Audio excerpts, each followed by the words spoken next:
Well, hello, everyone. Again, this is the trouble-free pool discussion. Today, we're going to discuss pH and alkalinity separately, how they relate to each other, how they relate to other chemistry parameters, how they relate to your pool equipment, et cetera, et cetera. Today, I'm joined by Matt at Joyful Noise, as all of you know him on the forum. And we'll move forward from there and just kind of get this process started. So first off, Matt, why don't we just go through what the definitions are? What is pH? Okay, pH is probably, it's a term that's thrown around a lot that people think is simple, but it really technically it's pretty complex. I'll scare everybody. Let me share my screen, and we can I'll show you the big scary definition. So the big scary definition is pretty easy to understand. And if you're a chemist, and if you spent any time in college chemistry class, it's actually related to what's called the hydrogen ion activity in solution. But like I said, most people aren't going to understand that outside of a chemistry lecture. It's not easy to sort of to break that down into simple terms. But if we make lots of simplifying assumptions about that, then it becomes a little bit easier. And we know that hydrogen, if we make a lot of assumptions about, a weak solution and a weak electrolyte, we can break it down to pH is just related to the concentration of hydrogen ions in solution. So essentially, the acidity of the solution is what it's related to. And there's a formal mathematical definition there for pH. It's the log of the hydrogen ion concentration. So if we can measure the hydrogen ion concentration in solution, then we know the pH, and people will then start to understand pH based more on things that are natural to them. And I'll get to that in just a minute. But if you look at that mathematical definition, the way it's described is that the pH, and this kind of throws people off all the time, the pH value always moves opposite to the hydrogen ion concentration. So if you increase the hydrogen ion concentration, the pH number gets lower. If you decrease the hydrogen ion concentration, the pH number gets higher. But again, if you relate it to stuff that we understand, it becomes a little bit more natural. There's a little chart up there. You can see the pH of different things that we have around us every day. We all know, or we've all heard, that pure water has a pH of 7. That's true under certain circumstances, but for the general discussion, the pH of water, pure water, is around 7. You can make water, or you can make a solution more acidic by lowering the pH. You can make a solution more basic by raising the pH. And those are words that we use when we talk about pH. We talk about low pH being acidic or corrosive. When something has high pH, we talk about it as being alkaline or caustic. Those are just some of the words that we use. You coffee drinkers out there, the pH of your coffee is around 5. Just so that you know, that orange juice is a little bit worse. And then, you can get down into stomach acid and battery acid. And we all know that. We know that when something is really corrosive or acidic, that pH number is getting lower and lower.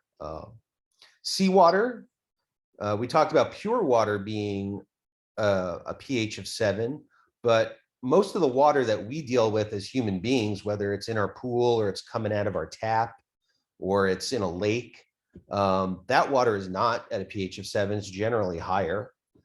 Seawater can be anywhere from 7.5 to 8.5. And that really depends on what's dissolved in the water, and we'll get to that a little bit later. Then you start going up on the pH scale. People don't know this, or some may not know this, but when you use hand soap has a high pH. The higher the pH, generally, the more the solution's able to dissolve things like oils and fats. That's why when you make soap, you take an oil, you take a fat, and you mix it with lye, which is just sodium hydroxide, very caustic stuff, and that's what creates a soap.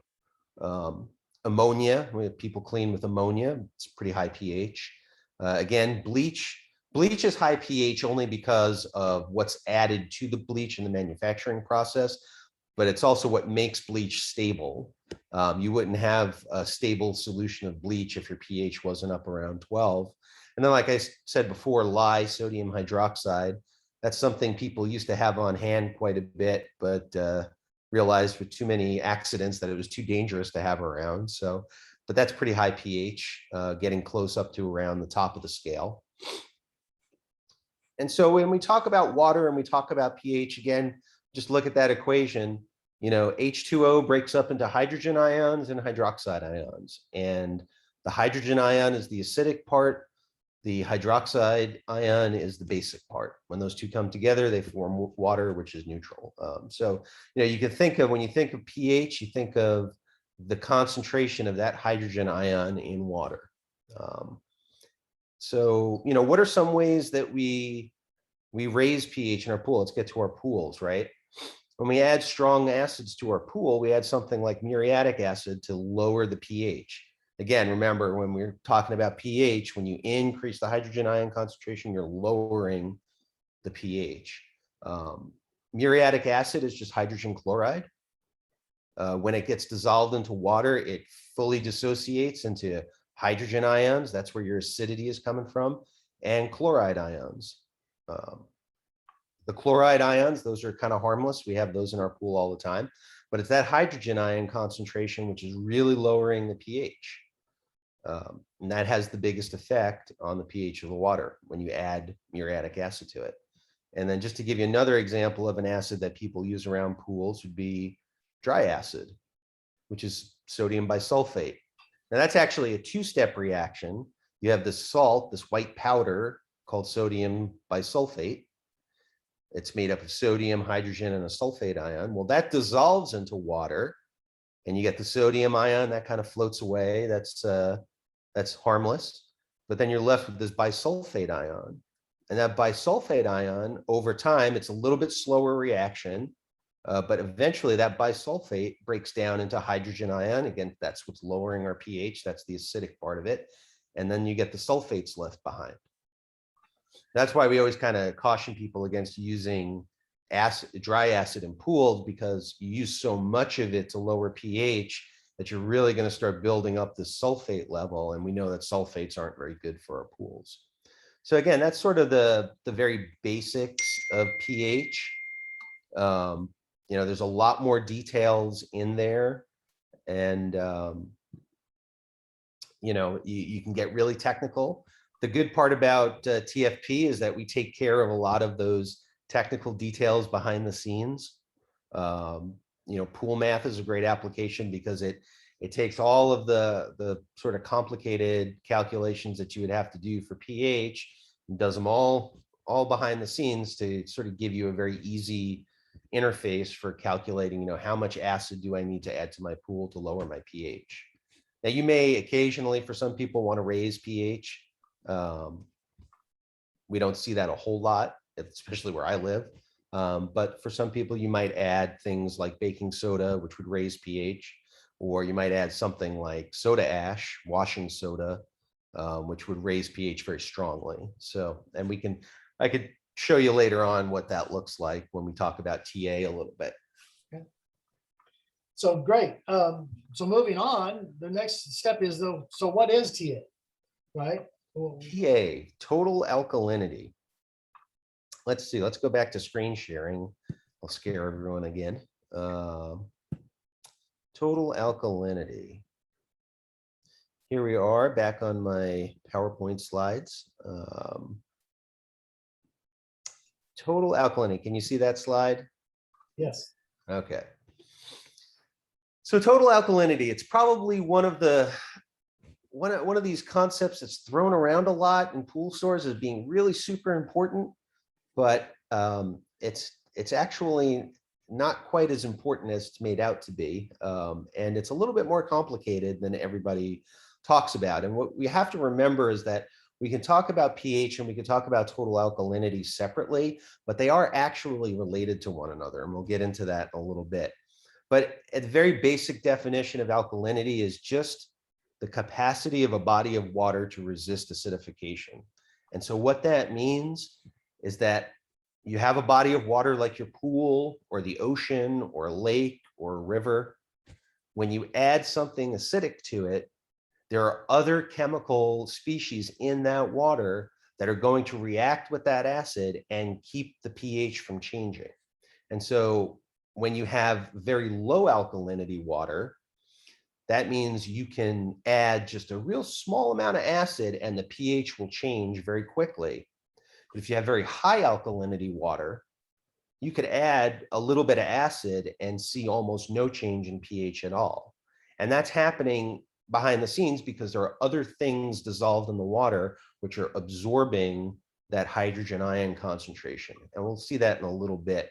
In our pools and in sort of what we do in aqueous chemistry, we measure a total alkalinity, and we just define that simply because it's easy to do in the lab.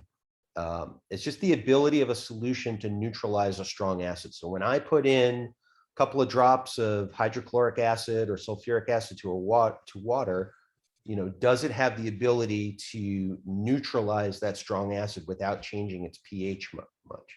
And the way we've defined that, and this is where people see that test, it goes from green to red. That's just a pH indicator.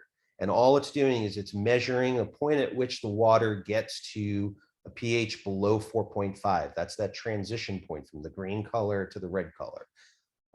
And so in chemistry, we've defined that because that's actually right where carbonate alkalinity goes from being mostly bicarbonate to carbonic acid, which is dissolved CO2.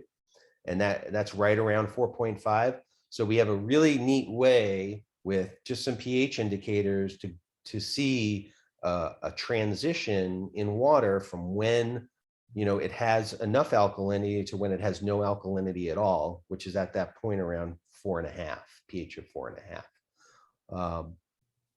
And then we just use some math to convert that number. How much acid did we add? And then we convert that back to sort of a standardized value of calcium carbonate concentration. To get a little bit more technical, on the next slide, this is what TA looks like mathematically, if you will, or chemically.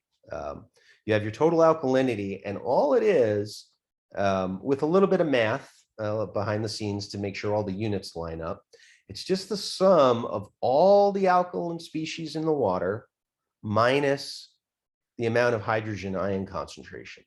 And that's what we're doing when we perform this test. When we're going from red to green, we're essentially using up all of these alkaline species that are in the water that are sort of resisting the pH change. And these are familiar. The first one, that HCO3, that's bicarbonate. People sometimes add baking soda to their pool. Well, that's what they're adding to their pool. They're adding bicarbonate ions. The second one, that's carbonate. Now, there's not a lot of carbonate in pool water because that's really a chemical species that only exists at higher pH. But if you add washing soda to your water, that's what you're adding. You're adding carbonate. That next one, that's your cyanuric acid. There's two. I'll show you another slide later on. It's pretty complicated, but it's interesting to see how cyanuric acid and how chlorinated cyanurates break down. But there's kind of there's two species of cyanurates, one that's chlorinated and one that's not chlorinated, that act as pH buffers. They're alkaline and they absorb some of that hydrogen ion concentration. So when we put stabilizer in our pool water, that adds to the alkalinity of the pool water. And then finally, some of us put borates in our pool water. And when you add borates to your pool water, that's another chemical species that can absorb hydrogen ions and keep the pH from changing. So really, again, when we're measuring the total alkalinity, we're just sort of measuring the effect of all these alkaline species on the water. And that is what's resisting any change in pH. Great. No, that's great. And I think that's something that many people don't understand. Why do we ask that question when someone comes on the forum and says, "Oh, my TA is X, but my CYA is Y." And if it's their CYA happens to be 100, Well, that's a material effect on their TA. Now, Yep. pool stores will actually take that number out. And that's one of the reasons why they can come on here and say that, well, I got a test kit, but my pool store test says my TA is different. And that's usually the difference.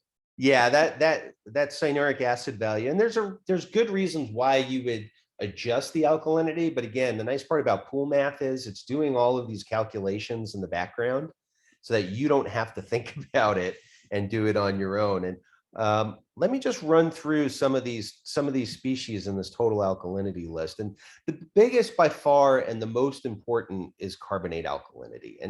And people need to understand that there is literally no water on the surface of the earth that doesn't have carbonate dissolved in it. If you're getting, water, there's only probably a few areas where you have a well that's deep enough and that's not in contact with, any kind of limestone bedrock that you might be able to pull up water that doesn't have any carbonate alkalinity in it. But that's pretty rare. That's not the usual circumstance. Most well water, river water, lake water, ocean water, wherever you're getting your water from, even honestly, rainwater, when rainwater falls out of the sky, it absorbs some carbon dioxide. And so therefore you get carbonate alkalinity, a measurable amount in rainwater. I try to stress that there's literally no place on the planet where you can find water that doesn't have any alkalinity in it. At least natural water. And your pool is the same way. It has carbonate alkalinity in it. And that just comes from the fact that carbon dioxide dissolves in water pretty rapidly. Everybody knows that. If you have one of those soda stream soda making kits, you can watch it as it bubbles the carbon dioxide into the water. It is going to be the dominant alkaline species in all surface waters in your pool. And carbonate alkalinity is the thing that drives everybody's pH up. When people come onto the forum, they always say, oh, I stopped using my pucks. I switched to bleach and now my pH has gone crazy.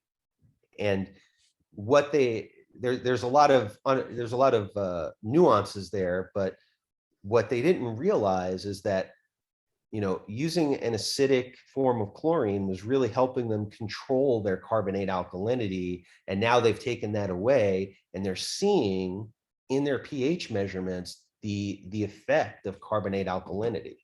And I'll show you that effect in the next slide.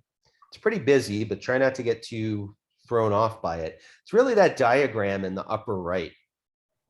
And you can see all the different species there. You have carbon dioxide gas. You have something called carbonic acid. That's when you dissolve CO2 into water, you get carbonic acid. And then that carbonic acid can break down into bicarbonate and hydrogen ion, and it can further get transformed again into carbonate and hydrogen ion. And then there's interactions with the water itself and how it goes through these hydrolysis reactions. And so what people don't realize is their pool is basically an open system. The pool water is always in contact with air. And so because pool water is always in contact with air, you're always going to have CO2 leaving the water because our pools are actually overcarbonated compared to the atmosphere. There's more carbon dioxide dissolved in your pool water than there is just sitting out in the air. And so there's always a driving force for carbon dioxide to leave your pool water. When it does, the dominant species in your pool water is bicarbonate.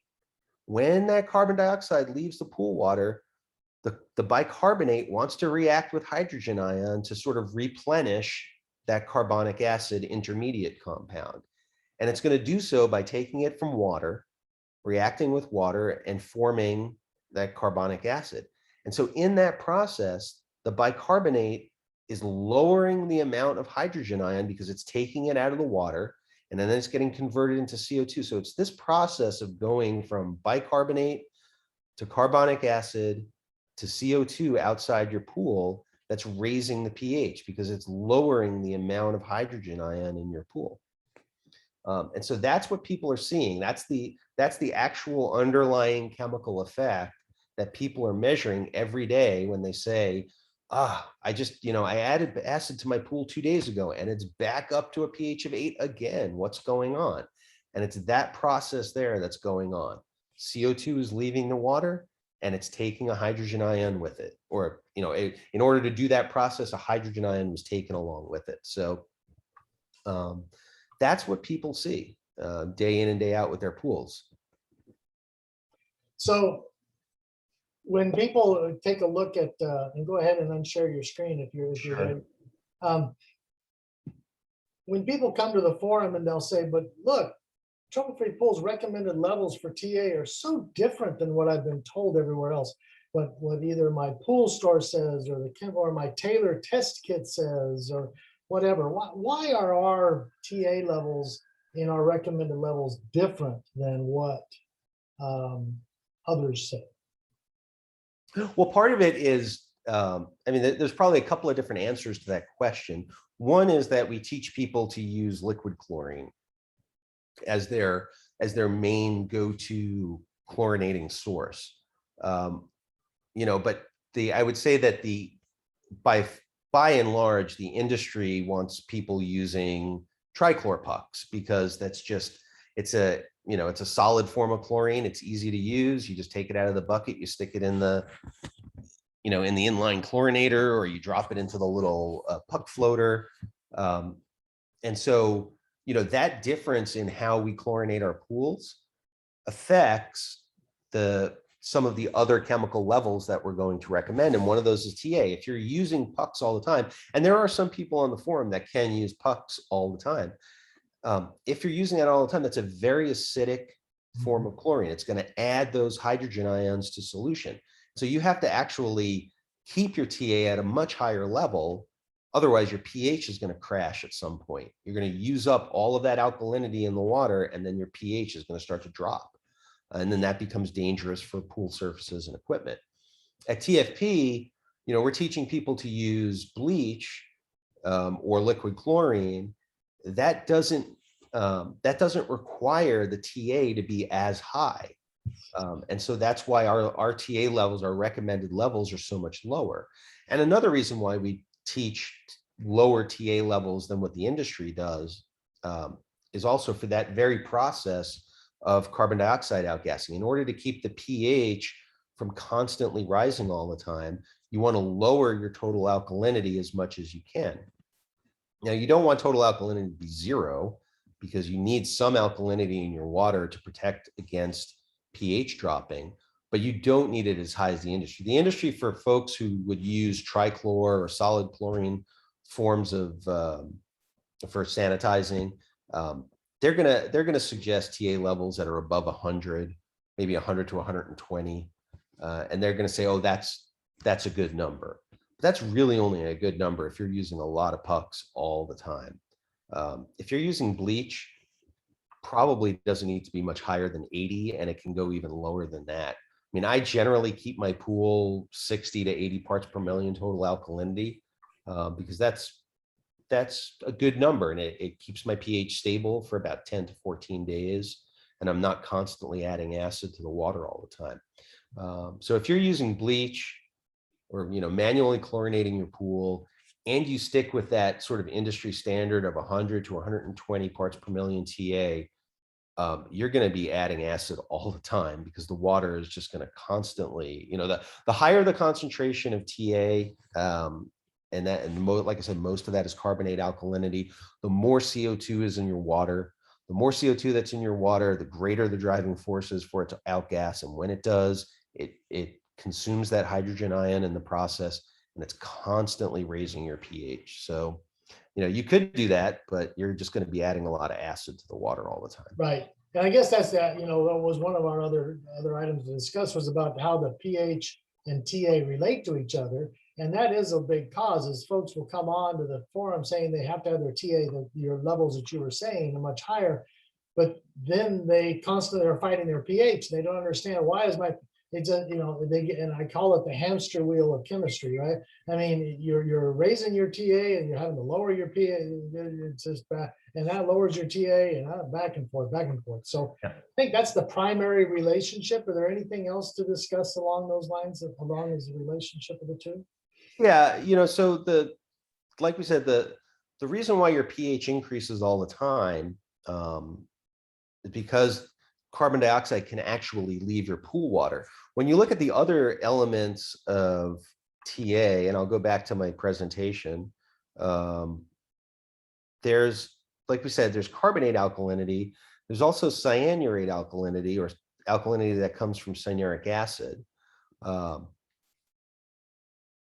Cyanuric acid is kind of a complicated chemical. It can have as many as 3 hydrogen ions attached to it, or if it comes in the form of trichlor, it can have 3 chlorine atoms attached to it. And there's a huge variation in the types of chemical species that it can create when you dissolve it in water. Like you talked about before, the industry does use a corrected TA value. They try to take out the cyanurate part of it. And we have some of that information on the forum, but at a pH of about 7.6, the amount of alkalinity added by stabilizer is about 1/3 of the CYA level. Now that value changes, that 1/3 isn't exact. It changes with pH, but this is just sort of a rule of thumb, like right around 7.6. And here's the reason why. This is a chart.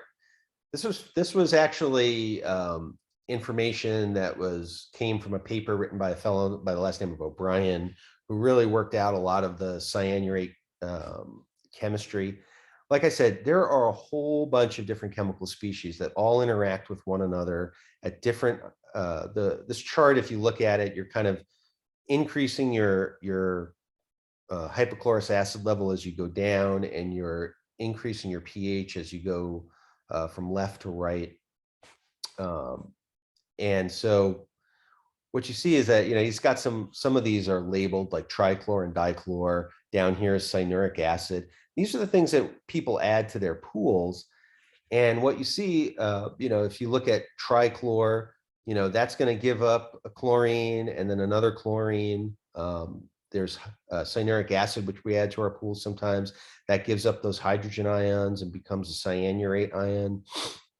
Really, the 2 equations over here that are labeled K4, this one, and K6, those are the ones that kind of control most of the alkaline process with CYA. And it's really just this play between cyanuric acid and chlorinated cyanurates. But the reason why, so this adds to the alkalinity, but the reason why pH doesn't change, or cyanuric acid doesn't affect or cause pH rise, is because cyanuric acid never leaves the pool. This is one of these species that just kind of, it changes the, in what number of chlorine atoms are attached to it, or what number of hydrogen ion is attached to it, but it never leaves the pool. And so it doesn't cause that change in pH over time that we see from carbonate alkalinity. And to get a little simpler, borates, when people add borates to their pool water, basically you add boric acid, reacts with water, forms a borate ion and a hydrogen ion. And again, borates are something that we can add to our pool that will affect the pH buffering capacity of the pool. That is, how much it will resist a pH change based on, how much acid you add to the pool. But in and of itself, boron or borates will not cause pH rise because they can't leave the pool water. So again, that just goes back to showing that it's really the carbonate alkalinity, this part right here, the bicarbonate, is what's really dominating all of our reactions, all of our pH drive, and for the most part, how much resistance our pool water has to pH change. It's really that carbonate part that is most important. So a question that came up that it appears to be very related to that, is there an order of consumption of alkalinity species? So essentially, from what I read, carbonate alkalinity is the main one that is consumed throughout our processes and the other ones are not. Is that correct? Right, right. So it's the carbonate alkalinity is what's changing in concentration all the time. And so that's what's driving the pH up. But it's the process of pH change is a little bit more complicated than that. When you add acid to water, it's not just going after one species first and then another and then another. It's affecting them all at the same time. And it's really what we call the equilibrium constants that determine how much of a change happens in each one. You could think of it from a mathematical standpoint, it's very difficult to calculate. It's not something you can do on a piece of paper. It's usually, multiple equations with multiple unknowns, and you have to, use a computer program to do these kinds of calculations. So it's more holistic than that. It's not first it takes all the carbonate out, then it goes after the cyanurate, everything gets affected at the same time when you add acid. It's just how it breaks up. The dominant species, though, is always going to be the carbonate alkalinity. That's the one that's going to really have the most buffering capacity and really dominate, how much change in pH occurs when you add acid. Right. Another question that just popped up here. What factors would increase the CO2 outgassing, causing pH to rise, the pH rise to be faster? Yeah, we talk about that on the forum a little bit. We always tell people, well, if you want to get your carbonate alkalinity down, if you want to lower your total alkalinity, you add acid to the water and then you aerate it. I think there's a little too much emphasis on that because pool water in and of itself, when you think about your pool, right? It's this huge, bucket and it's got a very large surface area. My pool is something like 460 square feet of pool area. That's a huge amount of surface area in contact with air. And so just naturally, the water is going to give up its carbon dioxide. You could help it along a little bit by jumping in the pool and splashing around or running a water feature, maybe a waterfall or a spa spillover. You could try to do simple things like turn jets towards the surface of the water. Those are really going to have a kind of a minimal impact. Just the water in and of itself being such a large surface area in contact with the air, it's going to outgas no matter what you do. And I actually experienced that once. The first and only time I really ever used a pool cover. I put a pool cover on my pool and the pH didn't change for weeks. It just stayed where it was. And that just goes to show the difference between an open system, which our pools mostly are, versus a closed system where you're keeping everything under wraps. But yeah, again, we actually use a solar cover in the spring and the fall. Yeah. And that's actually very true. pH stays stable, if not even goes down just a touch occasionally, but pretty much stable. Mm-hmm. Even though we're probably still adding some water because there's still some evaporation going on. Well, it's not perfect. Yeah. And so the TA is going up because our fill water is so high in TA, but our pH is almost flat. Now, the minute I take that cover off for more than a day, it jumps. I mean, oh yeah. The image is, it's like opening a soda can. Yeah. And then you pop that cover off, all of that dissolved carbon dioxide wants to come out, and it's going to drive the pH up right along with it. So. Right. Another question that popped up here: when adding borates, does that show up as increased TA on the test results? And it sounds to me like from your calculations and your items there you were showing screen sharing, that's true, right? It does, but it's a small amount. There's probably a couple of places on the forum where we have a list of the correction factors for TA for borates. It's pretty small though. At most, it's only going to be a couple of parts per million difference in TA when you add that. We recommend 50 parts per million borate. When you add that, you're probably only raising your TA by maybe 5 or 6 parts per million. It's not a big effect, and that just has to do with the fact of where the borates buffer the most is actually at a higher pH around 9. And so because we're so far away from that point in our pool water, their effect on alkalinity is a lot smaller. Right. But again, but between that, borates and cyanuric acid, if you add those in significant quantities, and some people, I mean, my CYA is always up around 70. My borates are usually 50 to 60. That's a significant correction factor to the TA when calculating carbonate alkalinity. And one of the reasons why we want to know carbonate alkalinity, at least some of us do, is because we keep track of our CSI value, our calcite saturation index. And so that's only affected by carbonate alkalinity. But again, pool math does all that in the background, which is really nice. Wanted to make sure we hit that pool math does this. People do not need to correct their own alkalinity. Simply use pool math, and that manages all that in the back. Yeah. Great. So what other, and this, your CSI discussion probably will lead into this, what effect on other chemistry parameters do pH and TA have? So CSI is one of the main ones that pH and TA have a pretty big effect on. There's a few others, but that's primarily. Sure. Yeah, I would say that's probably the biggest one, is just on the saturation index of the water. And that matters more for folks with plaster pools than vinyl. pH is important. Yeah, a lot of people make a big deal about pH, about, I want my pH at 7.5 or 7.4 because they heard, that the tears in your eyes are that pH. It's really not that exact. And I've had this discussion before with others on the forum. You could swim in water that's from a pH of 7.0 to 8.0, and there's probably no one on the planet that could feel the difference between those two. pH doesn't really have that kind of an effect on water quality. Where you're going to see it, if your pH got really low, like below 7, that's when you start to worry, because that can actually cause corrosion. It sort of enhances the possibility that you could see metal corrosion if you have any kind of metal objects in your pool. It's certainly going to make plaster less stable. So you don't want to be too low. And then on the high end, above 8, you run into problems where you can get scaling. And for those of us that use saltwater chlorine generators, it's important not to get the CSI too high or the pH too high, because inside that cell, when it's generating chlorine, the pH gets really high, and you don't want to scale calcium inside your cell. You want to try to avoid it as much as possible.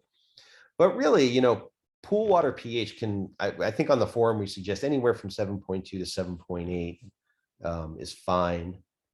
And again, we get those questions on the forum. Oh, but I was told by the pool store that if it's higher than 7.5, my chlorine won't be effective, and all of that. And it's just simply not the case when you have stabilizer in pool water. When you add cyanuric acid to the pool water, a lot of those pH effects get moderated.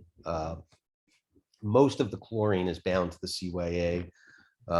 You have a small active amount of chlorine in the water, and it's no longer a question of pH affecting that. If you had unstabilized pool water, if you were running a pool with no stabilizer, sure, then, pH would affect, what kind of chlorine species exist, but it's really not a big deal from a sanitation standpoint. Yeah. Does temperature have any effect on pH? There is a temperature effect to pH. It's not something I think most people would see, especially not with their test kits. If you're in the middle of winter, cold water is going to have a slightly different pH than, sort of at the height of the summer swim season. It's probably about anywhere from 0.2 to 0.4 pH units. But during the swim season, when your pool's varying from, 70 degrees to 90 degrees, it's a very small factor, and not something that most people really have to worry about. If you're using a pH probe, I know a lot of people like to not use the red indicator. pH probes, you have to be a little careful with. You want to buy a good one, and good ones are ones that are usually temperature compensated. So they actually measure the temperature and they compensate the pH measurement for temperature. That's where actually temperature matters, because just the way a pH probe is designed, if you don't compensate for the temperature properly, you'll get a wildly different value than what you expect. So you got to be careful when you see some of those. Oh, I found a pH probe on Amazon for, $15. Yeah. It's like, well, yeah, it's worth $15. Yeah, I mean, I think we've kind of nailed it down. I've seen pretty good responses on, there's a certain brand called Apera Mhm. that it seems to be reasonably priced, and everybody seems to have pretty good responses with it. That's good. Yeah, you want to just, I mean, honestly, any kind of modern pH probe should be temperature compensated. If you ever ran into one that wasn't, that would be kind of like, you raise your eyebrows on that one. There's something funky going on there. There was another question here, but I think we answered about how much effect on alkalinity does CYA have, and what is the buffering range? You've answered that about a third of the CYA is added to the alkalinity. And I'm not sure about buffering range, what that would imply. But Well, again, so they're different terminology, but the buffering capacity of cyanurates is actually pretty low around around pool water pH. It's kind of you think about buffering capacity is how much does the solution resist changing in pH when you add a certain amount of acid to it. Cyanurates aren't very good around a pH of 7. They tend to have a higher buffering capacity in like the 6 range of pH. So really, again, it's that bicarbonate that's really doing all of the work yeah. In your pool. Another quick question that came up here, and again, I think it was kind of discussed a little bit. Talks about a person that is using well water. They have a TA of 320 coming out of there. Obviously TFP has lower levels than that, and our method to lower TA description is you lower pH to 7, then aerate, like we discussed, to bring pH back up. Correct to repeat those iterations, and the TA gets into the proper range, which again, proper range for TA is a very wide range. I think what everybody needs to understand. Too high, and your scaling indexes get very high very quickly. But once you get into that around the 100, I don't think I'd focus too much on it. Just let the natural life take over. In other words, manage your pH. Yeah. TA will be managed. Yeah, folks that have high TA well water, there's really not much you can do. You can fight to get it down to some reasonable level, like you said, around 100. And then you just sort of manage your pH at that point and just let the alkalinity settle wherever it wants. Again, with high pH or high TA fill water, the strategy there is to just not fill your pool as much as often as you can. Put a cover on it. Keep the water from evaporating, because there's really no good way to remove carbonate alkalinity from water. There's no filter. I mean, there are filtering methods, but they're not available in a sort of a residential setting. So once you get the TA down, like you said, down to that reasonable level where you can just sort of naturally manage the pH, then try not to fill the pool up as often as as least as you can. So. Yeah, what about, we've already broached a little bit on it, but about effect on pool equipment. I mean, pH definitely has effects on pool equipment, and does TA have it? Well, again, that comes in with scaling and the sort of corrosivity of pool water. I would say the biggest Achilles heel on the equipment pad is going to be your heater. If you have a pool heater with pH, and that's really only on the low end. Pool heaters have copper heat exchangers in them. Copper is not stable to low pH water. It will dissolve slowly over time in low pH. And that's when you see a failure of a heater, especially in the heat exchanger, that usually points to a chemical management problem, because as long as you keep the pool water in the sort of 7 range and the alkalinity ranges that TFP recommends, or even pool stores recommend, you really shouldn't see that kind of damage done to a copper heat exchanger. But if you see one where the copper tubing is noticeably thinned out, that's generally a chemical problem. And that's probably the biggest Achilles heel. Most of the pool equipment, aside from the saltwater chlorine generator, most of your pool equipment doesn't have a lot of metallic components in it that are exposed to water very often, or to a great degree. So Most pool pumps are safe. Most filters are safe. But again, you want to keep it in that sort of neutral range of 7 to 8. And, most of the equipment will be happy in that pH range. Now, one thing are liners, right? Vinyl liner wells and also above ground pool type liners. My understanding is low pH in those people that have had, especially folks that use trichlor a lot and don't manage their water chemistry very well, that can damage those liners. That's I believe, correct? Yeah, I mean, liners are complicated because the industry doesn't really have a sort of a standard material that they work with. But yeah, I would say, if you get a liner that gets really brittle quickly, something's definitely off in the water chemistry. Normally, a PVC liner is going to last, probably, I think anywhere from 10 years, 8 to 12 years, somewhere in there. And most of the embrittlement is going to happen just because of sort of nature taking over, UV light, water, that's where that embrittlement comes from. But if you get like an early failure, that's usually the sign of somebody was just like putting pucks in their pool or letting, solid chlorine just sit on a liner and not get brushed around properly and not managed properly. Vinyl's pretty durable stuff, but you can mess it up if if you try. Yeah. Well, great. I was going to bring it. We've got a little bit of time here, so I'm going to bring this up. I thought it was kind of interesting. The testing method for TA. A gentleman on the forum a few weeks ago came on and had a very difficult time with colors.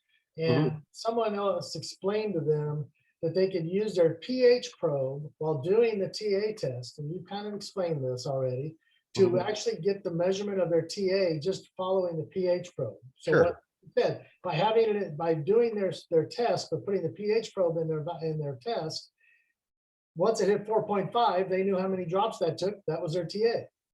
Yeah, I mean that, at the very heart of it, a TA test is nothing more than what chemists call a strong acid titration.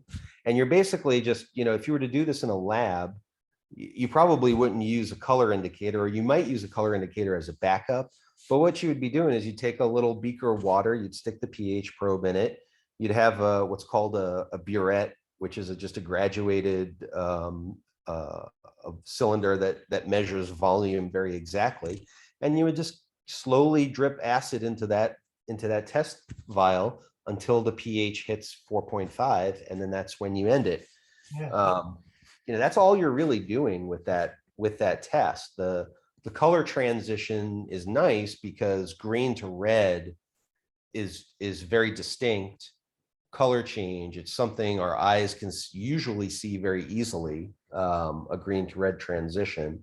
So, to make it simple for the average pool owner, just using that color indicator is more than enough. But sure, I mean, if there's plenty of people out there that could have color blindness issues or whatnot. And using a pH probe is certainly another way to do it. It's a little more complicated, but it's another way to do it. Yeah, another question that just popped up, and a gentleman here on the telecast here said he did a slam and passed the OCLT, but still the water was slightly hazy. Would high TA or high pH cause that? I mean, only if there's scaling occurring. Usually you see hazy, a hazy water. One way to get hazy water easily is to add something like soda ash or a calcium increaser to your pool water. And when you add that, it tends to cause scaling, calcium scaling, and that's a very fine particulate. So it tends to make water look hazy. If it was after a slam, and even if you passed the overnight chlorine loss test, the fact that you have hazy water means that there's something else in there and you need to just keep going. It might be a filtering problem at that point more than anything else. Usually with like we talked about on the video that we did on slams, the chemical part of the slam, that's done within a couple of days, day or two, killing all the algae, breaking down a lot of the organics. The rest of that process is really just the mechanical filtering part of it. And that's sometimes where you get the cloudiness from, not usually because of TA. But if you're measuring your TA and it's very high, and you're measuring your calcium hardness and that's very high, well, then you're in a dangerous area because you could start scaling at that point. Right. And I do know in my pool, when my pH gets high, let's call it 8, and I haven't dealt with it, I come back from vacation or something and I notice it's a little high, I've been away for a few days, the water will look dull. It won't have that sparkle, right? Now, whether or not you're calling that hazy or not, I don't know. I don't call it hazy, but it can have a dull effect if the pH is high. And that may be a carbonate issue, like you say, because one, we have high carbonate water and we have high alkaline water. So that could be part of it. But I just noticed there's a dullness to it when the pH. I mean, I'd have to pay attention to my pool at some point, and see if I notice that. I mean, I tend to generally keep my pH pretty stable. I don't really let it get too high, but yeah, I'd have maybe next time if I'm ever up in the 8 range, I'll see if I notice any visual differences. Well, we've got a few minutes left, about 6. So anything else that we want to cover, or how are we? Do you feel like we've covered everything on this subject? I think it's just important to reiterate that, especially with pH and TA, we get a lot of questions on the forum about that. We get a lot of questions about ranges, and oftentimes we get a lot of folks who are sort of set on finding, what they'll call, what's the perfect value, what's the optimal value. And I sort of want to reiterate that we need to be careful with that and make sure that people understand that, there really isn't a specific value that you have to target. People want to have a target, but it's not really that important. Like I said, you can be in pool water that's anywhere from 7 to 8, and nobody's going to know the difference. You can have an alkalinity from 50 to 100, and nobody's going to know the difference. So you need to base your target, base where you want your pH and TA to be, on what's important for your pool, and also your sanity, right? Because some people will say, well, I want to get to the perfect pH. I want to get to this value, 7.5 or 7.4, whatever they're getting to. And then they're constantly using acid to adjust their pH. They're constantly using acid to adjust their TA. And it seems like they're giving themselves more work to do by doing that than just sort of letting things kind of exist in a range. And that's why I appreciate the advice that people give to say, hey, just manage your pH and let your TA kind of find where it wants to be.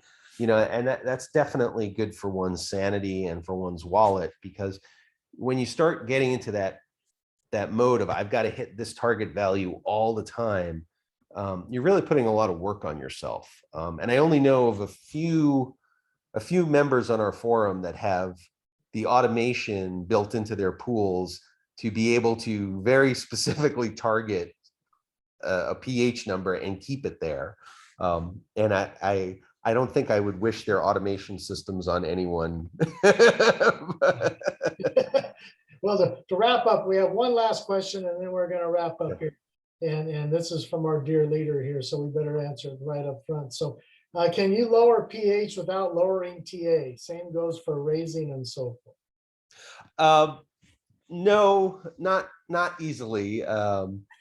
Anytime you want to lower pH, you've got to use an acid, right? So when you add acid to pool water, you're raising that hydrogen ion concentration, and that's on that negative side of the equation. So you're always going to be reducing your TA.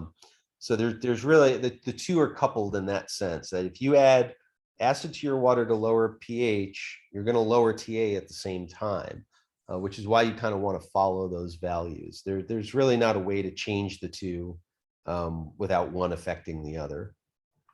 Well, thank you, Matt, for your detailed information. Love the PowerPoint. You warned everybody we're going to have some PowerPoint slides.